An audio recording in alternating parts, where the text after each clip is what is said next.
Tatra National Park is a national park that straddles the border between Poland and Slovakia. It's the most visited national park in Poland, and it's well known for its impressive peaks as well as its scenic mountain and lakes. In this video, I spent a couple of days going around the park and the town of Zakopane, which is considered to be the gateway to the park. I've just parked up at Tatra National Park, which is this beautiful park, as you can see all around me. I actually came here last night. I stayed in a town called Zakopane, which gave me really Germanic vibes. All the houses and buildings did not feel like I was in Poland, basically. But yeah, I just parked up. I'm about to go to the most famous sort of location within the national park, and that's the Morskie Oko lake. The only problem is, from the car park, it's an 8-kilometer hike, which isn't too bad, but it is an hour and a half long. If you are feeling lazy, you can get like horse carriages that go from the car park to the lake, but I have no idea how expensive they are, and you know what, I feel like getting the exercise in, so I'm gonna hike it. One thing I do recommend is to go to the lake and to visit national park, and to even park in national park you need to get separate tickets, and to save time I really recommend you get them online. So what I'll do is I'll put a link in the description to where you can buy those tickets so that you guys can save some time. I've just stopped for a quick water break, and yeah, just want to show you guys views. Like, look at these amazing views, so majestic. And yeah, the hike's not too bad. It's on like tarmac road, so it's quite easy to walk on. It's a slight incline, but nothing too challenging. Yeah, it's not too bad. It is starting to get a bit warmer, so I am sweating a bit, but other than that, the walk's completely fine.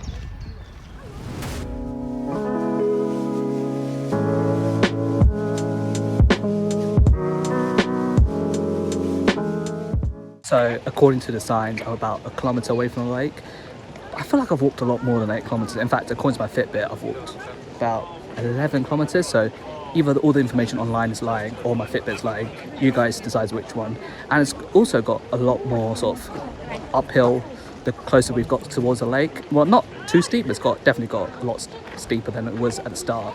And I looked up online, and apparently to go from the car park to the lake, you ascend about 600 meters, which makes a lot of sense of why it suddenly got more uphill. But yeah, it's not too taxing. I've been on a lot steeper hikes in my life, so it's not too bad. And yeah, lovely views.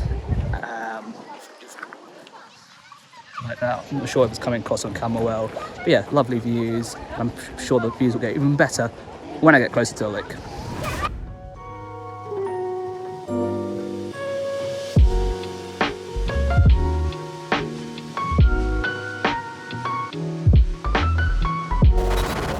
And we finally made it to the lake. Look at these beautiful views. It's so majestic, especially with the mountains in the backdrop. It's definitely worth the 2.5 hour hike it took to get here.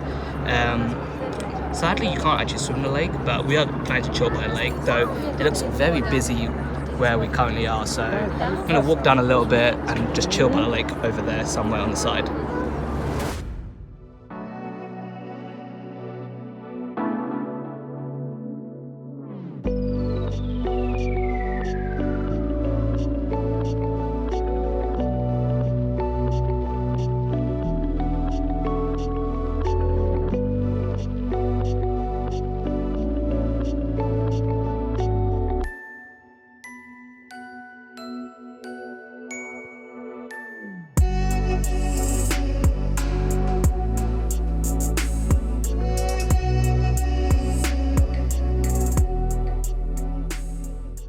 So yeah, just walking around Morskie Oko.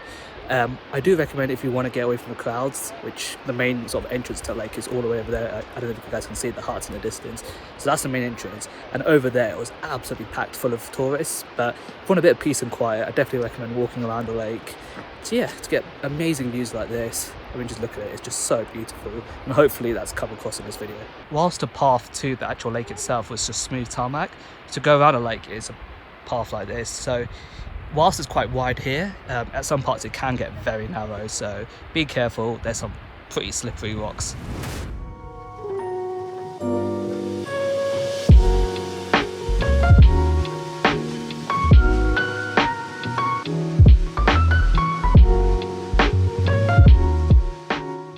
If you look at the signpost here, it says 3 hours and 50 minutes to a place called Risi.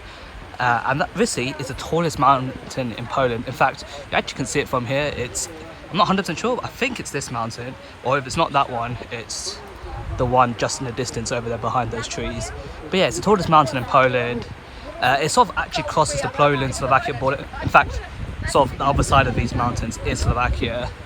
And yeah, it's 2,500 meters high, but it does have another summit in Slovakia, which is slightly higher. I think it's 2,503 meters. But yeah, clearly I don't have the time to hike up to this mountain, nor am I fit enough to hike up a mountain right now. But if you are into hiking and you love your mountains, definitely make time to go up the Vyssy mountain.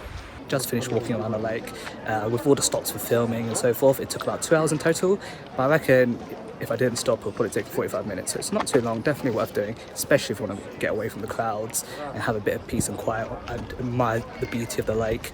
But yeah, the time now is about 4:30. I've got another 2-hour walk to get back to the car park, so probably gonna head off now and start walking back to the car. Yeah, I guess this is it for today.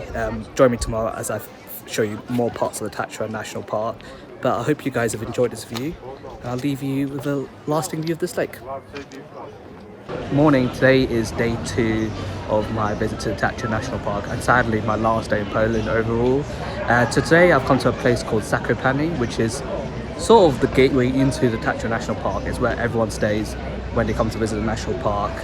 It's basically on the border of the national park, so I thought I'd show you guys around the town whilst I visit it.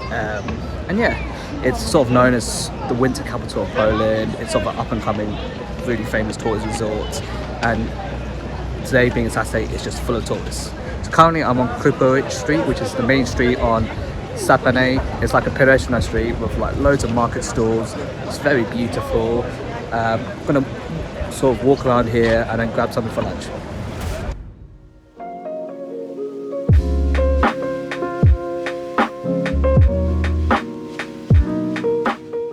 I went to a restaurant called STEK CHALUPA, well, at least that's how I think it's pronounced, for lunch, which as you can see had a fantastic interior. I got myself pork ribs, which I stupidly forgot to film, but I can assure you it was good, and that the restaurant is definitely worth visiting if you're ever in Zakopane. As I said at the start of this video, Zakopane has loads of Germanic and Alpine style buildings. I mean, look at this, there's loads of buildings like this all across town, and yeah, most of them are like lodges and ski chalets, so if you do come to Zakopane, I do recommend sort of making an experience more authentic by staying in one of these.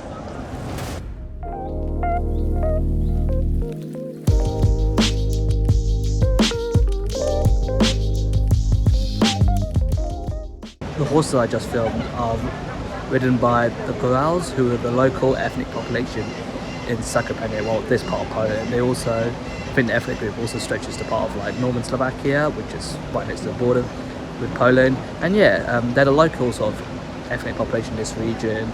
They're known for sort of wearing like long, like sort of really traditional clothing, and they sort of provide all the horse carriage services around here, around this region. So, and yeah, it's like a taxi, I guess, but on horses instead. No idea how expensive they are, but if you want to partake in a bit of local Goral culture, then definitely go on the horse. I've just reached the other end of Zakopane to this funicular station. The funicular leads all the way up to the mountains in the distance over there. And hopefully this gives you an idea of why Zakopane is a perfect place to stay if you're planning to visit the Tatra National Park. There's ski lifts, funiculars, all kinds of transport to help you get into the popular mountains of the national park.